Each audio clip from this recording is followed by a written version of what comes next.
તે હાલ અહીં રહ્યો છે અને તેને લઈને જ આ દ્રશ્યો જોવા મળી રહ્યા છે કે કઈ રીતે છે તે ભક્તો છે આજે પણ અહીં માત્ર ખાલી એક ઝલક લેવા માટે ભગવાનના દર્શન કરવા માટે અહીં મોટી સંખ્યામાં અહીં પહોંચ્યા છે. હવે શરૂઆત થઈ છે જમાલપુર બ્રિજ બાદ, જમાલપુર મંદિર બાદ દાણાપીઠ બાદ ખાડિયા બાદ કાલુપુર અને સરસપુર ત્યાં વિસામો લેવામાં આવે છે. ત્યારબાદ જ આજે કહી શકાય દ્રશ્યોની અંદર કે કઈ રીતે અલગ અલગ જે લોકો છે તે અહીં દર્શન કરવા માટે અહીં પહોંચ્યા છે અને આ ત્રીજો રથ અહીં પહોંચ્યો છે અને તેના તમામ પદાધિકારીઓ અને અધિકારીઓ છે તે હાલ અહીં દર્શન કરી રહ્યા છે અને જે ચોક્કસપણે કહી શકાય કે તમામ જે ભક્તો છે ભક્તોને સામે ચાલીને અહીં તેઓ ભગવાન છે તે દર્શન આપી રહ્યા છે. જી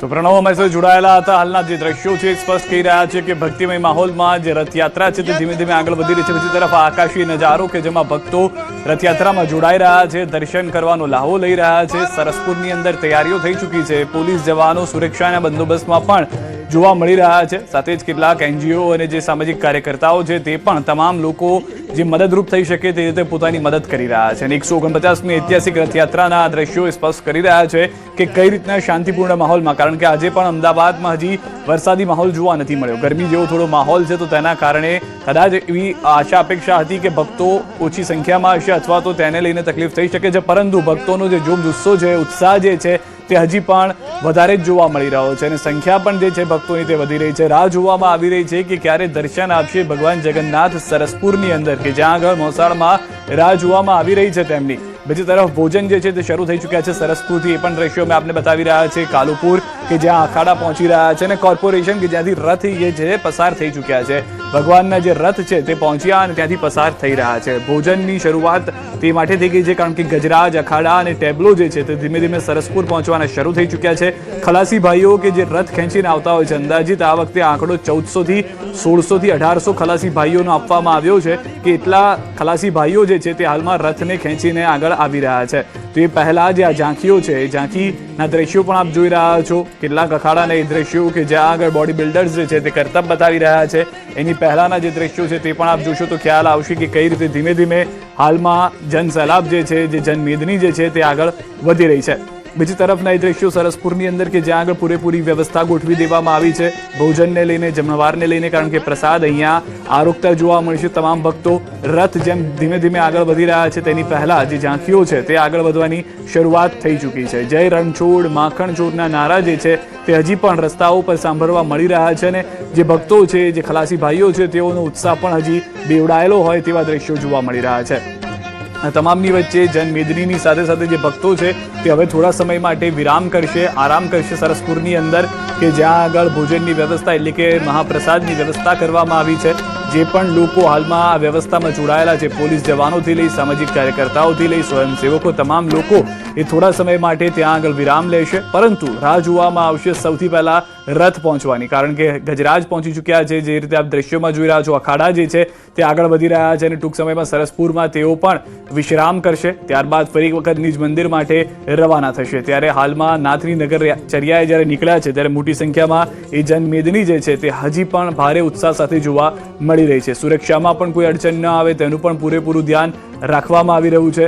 ભક્તો જે આવ્યા છે સરસપુરની અંદર તેઓ માટે પ્રસાદનું આયોજન કરવામાં આવ્યું છે. અને સૌથી વધારે મહત્વની વાત કે અત્યારના જે સમય છે, બપોરનો સમય, અમદાવાદની અંદર ગરમી ખૂબ જ વધી જતી હોય છે, તો તેઓને ગરમી ન લાગે તે માટે કેટલાક કૃત્રિમ વરસાદના પણ આયોજન કરવામાં આવ્યા હતા. પરંતુ આ સરસપુરની અંદર જ્યારે મોસાળાની અંદર હાલમાં પહોંચી ચૂક્યા છે, રથ પહોંચવાની રાહ જોવામાં આવી રહી છે. તેની પહેલાના દ્રશ્યો અમે આપને બતાવી રહ્યા છીએ કે જ્યાં ટેબલો, અખાડા, આ તમામ દ્રશ્યો જે છે તે જોવા મળી રહ્યા છે કે જે મોસાળા તરફ જઈ રહ્યા છે. મામેરાના દર્શન પણ કરવામાં આવ્યા હતા. મામેરાની જે વિધિ છે તે શરૂ કરી દેવામાં આવી છે. ભગવાન જગન્નાથજીની 149મી ઐતિહાસિક રથયાત્રા જે છે તે હવે મોસાળ તરફ આગળ વધતી જોવા મળી રહી છે. અન્ય જે મહાનુભાવો છે જેઓ પણ હાલમાં પહોંચ્યા છે તેઓના પણ દ્રશ્યો આપ જોઈ રહ્યા છો કે કેટલાક એવા મહાનુભાવો, કેમ કે મહંત ખુદ જે છે દિલીપદાસજી મહારાજ કે જેઓ ત્યાં ઉપસ્થિત જોવા મળી રહ્યા છે. અને તમામ દ્રશ્યોની વચ્ચે મોટી સંખ્યામાં જનમેદની જે છે ભક્તોની એ પણ યથાવત જોવા મળી રહી છે. અને જે આશા અપેક્ષા હતી તેના કરતાં પણ વધુ સુવિધા સાથેની આ રથયાત્રા જે છે તે આગળ વધી રહી છે, કારણ કે જે આયોજન કરવામાં આવ્યું છે તે આયોજનમાં પણ કોઈ ઉણપ ને ખામી ન હોય તેવા દ્રશ્યો છે. બીજી તરફના દ્રશ્યો મેયર હિતેશ બારોટ, મહંત દિલીપદાસજીને પણ આપ જોઈ રહ્યા છો કે જેઓ હાલમાં દ્રશ્યની અંદર જોવા મળતા હતા કે જે મોસાળામાં પહોંચી ચૂક્યા છે, એટલે કે મોસાળ પક્ષની અંદર સરસપુરની અંદર તેઓ સામેલ હવે થઈ ચૂક્યા છે અને નાથની જે રથયાત્રા છે તે ધીમે ધીમે આગળ વધતી પણ જોવા મળી રહી છે.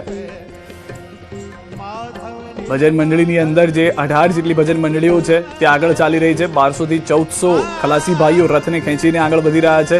સૌથી વધારે મહત્વની વાત એ પણ છે કે હાલના જે દ્રશ્યો છે કે જેમાં બેન્ડ બાજા, સાધુ સંતો તમામ સાથે મળીને આગળ વધી રહ્યા છે, કારણ કે મહંત જે રીતે દ્રશ્યો આપણે જોયા હતા કે ત્યાં ઉપસ્થિત રહ્યા છે તે રીતે બાકીના જે લોકો છે, ભક્તો જે છે તે પણ જઈ રહ્યા છે. પોલીસના 32 જેટલા જવાનોને ખડે પગે તે માટે જ રાખવામાં આવ્યા છે કે જેથી સુરક્ષામાં પણ કોઈ કમી ન રહે. અને આ દ્રશ્યો સ્પષ્ટ કહી રહ્યા છે કે જે અલગ અલગ રંગ આપણે જોતા હોઈએ છીએ આ રથયાત્રાની અંદર 101 જેટલા ટેબ્લો છે, અખાડા જે છે, હાલના અખાડાના દ્રશ્યો જે છે તે પહોંચતા જોવા મળી રહ્યા છે. સરસપુરની અંદર અખાડાઓ જે છે તે આવી પહોંચ્યા છે, એટલે કે હવે રાહ જોવામાં આવશે. ટૂંક સમયમાં ટેબ્લોની શરૂઆત થશે. અંદર આવવાની 101 ટ્રક જે અલગ અલગ ઝાંખી હોય છે ટ્રક ઉપર કે જેમાં અલગ અલગ સંદેશા આપવામાં આવ્યા હોય છે, જે સમગ્ર અમદાવાદ જોશે, સમગ્ર ગુજરાત જોશે કે જે પણ લોકો ગુજરાતી છે, દુનિયાના ભલે કોઈ પણ ખૂણામાં વસતા હોય, પરંતુ તેઓ પણ આજે આ લાઈવ ટેલિકાસ્ટ જે છે તે ન્યૂઝ 18 ગુજરાતી પર જોઈ રહ્યા છે અને ઘરે બેઠા ભગવાન જગન્નાથજીના દર્શન પણ કરી રહ્યા છે. તો હાલમાં જે માહોલ છે તેના દ્રશ્યો સ્પષ્ટ કહી રહ્યું છે કે ઉત્સાહ સાથે લોકો આગળ વધી રહ્યા છે.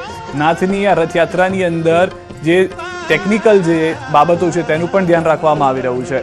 ડ્રોનની મદદથી પણ આકાશી નજર રાખવામાં આવી રહી છે, જેથી તેમાં પણ કોઈ હાલાકી ન રહે, કારણ કે સુરક્ષા સૌથી વધારે મહત્વનું થઈ જતું હોય છે જ્યારે આટલું મોટી કોઈ રથયાત્રા અથવા કાર્યક્રમ થતો હોય છે. તો રૂટ પર સીસીટીવી પણ રાખવામાં આવ્યા છે, ડ્રોનથી નજર રાખવામાં આવી રહી છે. ધાબા પોઈન્ટ અને ડ્રોન કેમેરા માટેની જે જગ્યાઓ છે તે પહેલેથી જ રાખી દેવામાં આવી છે, જેથી જો જનમેદની પણ વધુ થઈ જાય તો કોઈક જગ્યાએ જે છે તે હોલ્ડ લઈ શકાય તે માટેનું પણ આયોજન કરવામાં આવ્યું છે.